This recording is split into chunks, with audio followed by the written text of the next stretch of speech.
आप लोगों का एक बार फिर से हिंदू स्टडीज़ इस चैनल पे स्वागत है। आज हम लोग पुनर्जन्म बंधन मोक्ष विमर्श के विषय में जून 2025 यूजीसी नेट एग्ज़ाम से रिलेटेड सिलेबस के बारे में और बुक्स के बारे में डिस्कशन करेंगे। तो इससे संबंधित पुराने वीडियोस चैनल पे हैं जिसमें मैंने जीव बंधन मोक्ष के विषय में बताया है, तो आप लोग बस वही रिवाइज कर लीजिए।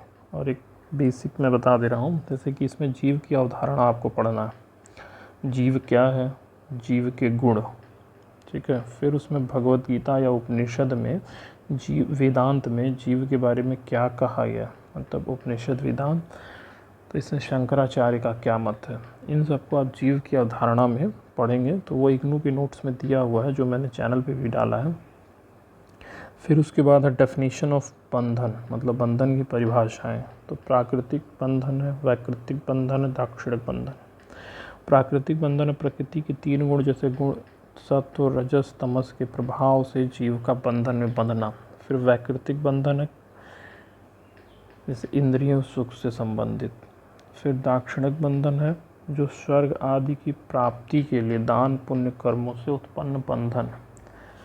अब ये पढ़ने के लिए सांख्य मतलब दर्शन में सांख्य कारिका मिलती है, श्लोक 44 आप लोग पढ़िए ऑनलाइन डाउनलोड करके। यह सांख्य तत्व कौमुदी है, वाचस्पति मिश्रा की टीका है। इसमें बंधन के प्रकारों की व्याख्या है, तो वो भी आप लोग देख सकते हैं। फिर बंधन का मूल कारण प्रक्रिया जो है, the root cause and process of बंधन, इसके बारे में तो सिलेबस मतलब मैंने डिस्कस किया है। यूजीसी इग्नू का ही नोट्स था जो मेरे चैनल पे है, तो आप वो देख सकते हैं कि बस श्लोक नंबर इतने से इतना कवर कर लीजिए भगवत गीता में। प्रत्युत समुत्पाद को पढ़ लीजिए, उसके क्रोनोलॉजी को समझ लीजिए, उसके जो 12 निदान है उसको आप अच्छे से याद कर लीजिए। फिर उसके बाद है पुनर्जन्म का सिद्धांत, यानी प्रिंसिपल ऑफ पुनर्जन्म। ये भी वीडियो आपको मिलेगा इग्नू के नोट्स का, इग्नू के नोट्स में आप पढ़ सकते हैं कि पुनर्जन्म क्या है, ठीक है। कर्म और पुनर्जन्म से संबंध, इसमें धर्म की भूमिका, यही सब प्रमुख बिंदु हैं, इम्पॉर्टेंट पॉइंट्स हैं जिसके बेसिस पे आप इसको कवर कर सकते हैं। इग्नू के नोट्स में डिटेल बताया गया है इस विषय के बारे में, तो आप वहीं से पढ़ें तो ज़्यादा सही होगा। मोक्ष और निर्वाण की अवधारणा, यानी कि कॉन्सेप्शन ऑफ मोक्ष एंड निर्वाण, तो ये भी वीडियो चैनल पे ही है, वहाँ से देख लीजिए। और इग्नू के नोट्स को पढ़ के आप पॉइंटर अपना बना सकते हैं। तो इसमें मोक्ष के बारे में समझिए। अन्य जो धर्म है, जैसे बौद्ध धर्म है, जैन धर्म है, इन सब में मोक्ष को किस नामों से बताया गया है या इनके और क्या नाम है, इन सबको भी देखिए। फिर मल्टीपल पाथवेज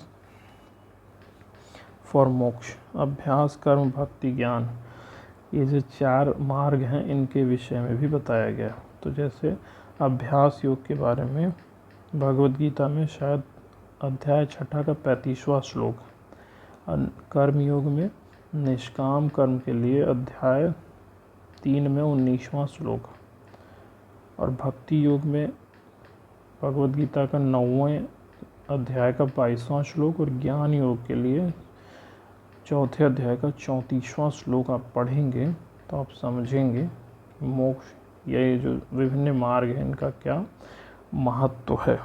तो ये हो गया पुनर्जन्म बंधन मोक्ष का सिलेबस।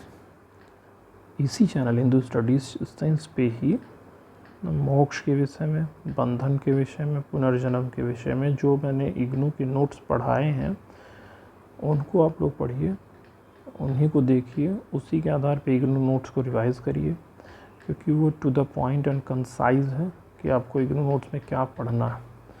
तो उसको आप कवर करिए, उसी को बार बार रिवाइज़ करिए, उससे ज़्यादा आपको कुछ पढ़ने की ज़रूरत नहीं है। और इस पेपर को भी, इसके पेपर को भी जब आप प्रीवियस पेपर में देखेंगे कि किस प्रकार के प्रश्न पूछे जाते हैं, तो आपको आइडिया मिल जाएगा कि क्या है मोक्ष को किन किन दर्शनों में किन किन नाम से जाना गया, निर्वाण, कैवल्य, अपवर्ग, कौन मानता है कौन नहीं मानता है। तो ऐसे ही प्रश्नों को पूछा जाता रहा है, तो इन सब चीज़ों को आप अच्छे से कवर करें और वही बार बार रिवाइज करें। धन्यवाद।